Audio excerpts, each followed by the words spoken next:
Can you talk about what kinds of challenges you see teams facing, what patterns you've seen? That's part one. And part two, I wonder if over the course of the 10 years, if those challenges have changed over time. Sure. Well, thank you for asking that, Rainey. And I think it is really important that we collect the challenges over time. And generally, the challenges have, for the most part, remained the same. And they're the same challenges that a lot of organizations face, not just NASA. So some of the most typical things that I hear are challenges with perhaps lack of management support or perceived lack of management support, lack of resources, either people or funding. Hear a lot about competing priorities because people are working on so many projects, a lack of buy-in sometimes from team members or from stakeholders, sometimes a lack of clarity about what the team needs to accomplish. And most of all, I hear about difficult personalities because teams are made of people and people are really interesting in different situations, and a lot of people worry about dealing with difficult personalities. But the one challenge that has changed over time that is being discussed more and more often is the challenge of working in virtual teams. So over the 10 years, people have been asked to collaborate across the centers more and more, and to work with employees who are, working remotely in some capacity.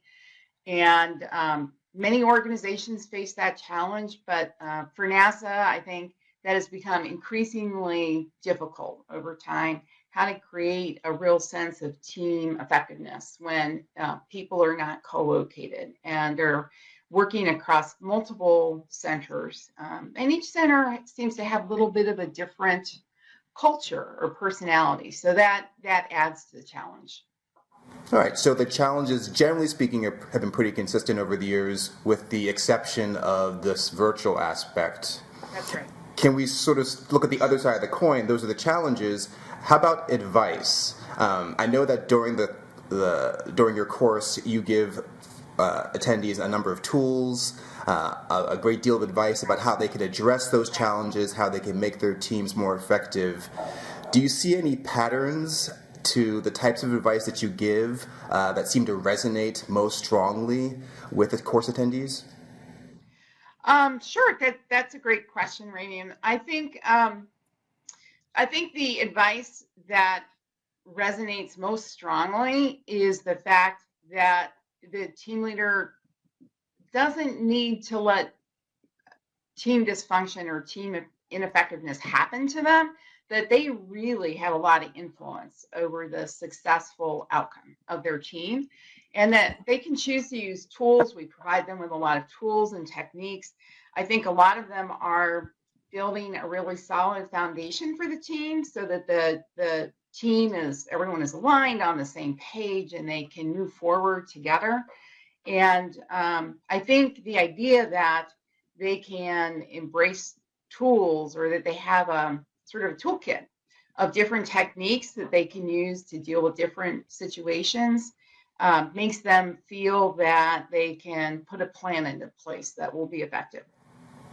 So it sounds like part of what you really do is help team leaders understand that they have more options available to address the challenges that they face. We offer them options, but personally, I try to stress to them that they have a responsibility as the leader for the direction that team takes. And, I'd like to see all teams on an upward spiral towards success instead of running into difficulty. And I really encourage them to mobilize their team for success, is how I refer to it. And to make sure that they're putting in place a good offense so that they can prevent problems. That was a famous quote by Vince Lombardi, the best defense is a good offense. And that's what I tell the team leaders, that if they want to be successful, they need to take responsibility for putting those pieces into place. Take responsibility and be proactive. Absolutely. Let's talk a little bit more about the types of characteristics that a good team leader might have. There's some research that suggests that good, effective team leaders are vulnerable in a sense. And I don't mean emotionally vulnerable. I literally mean open to receiving assistance, to receiving input, to receiving data and opinion from their team members.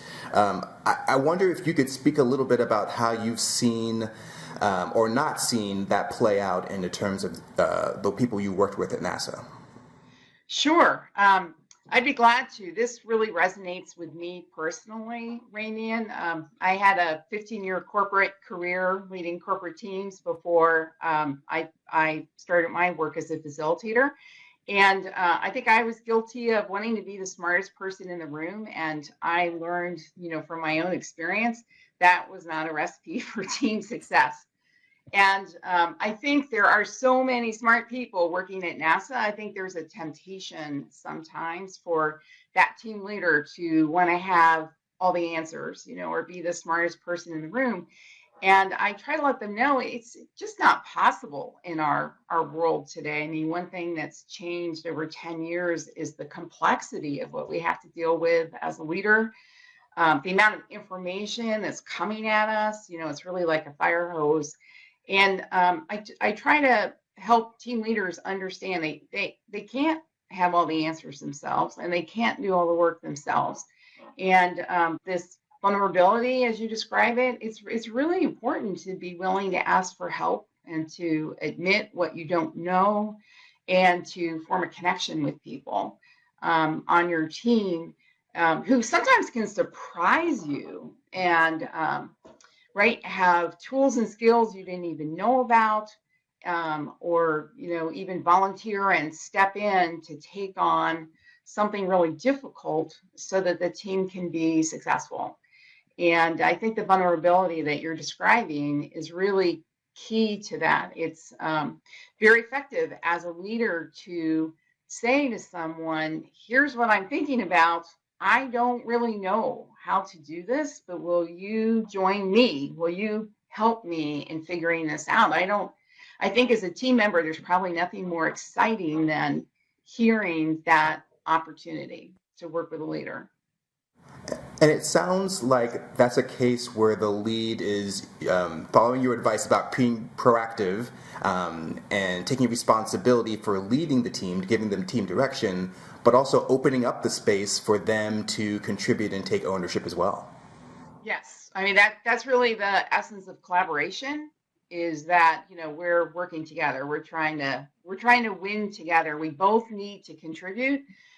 We both need to assert our own ideas and also understand each other's ideas and assumptions so that we can have the full picture and work together successfully.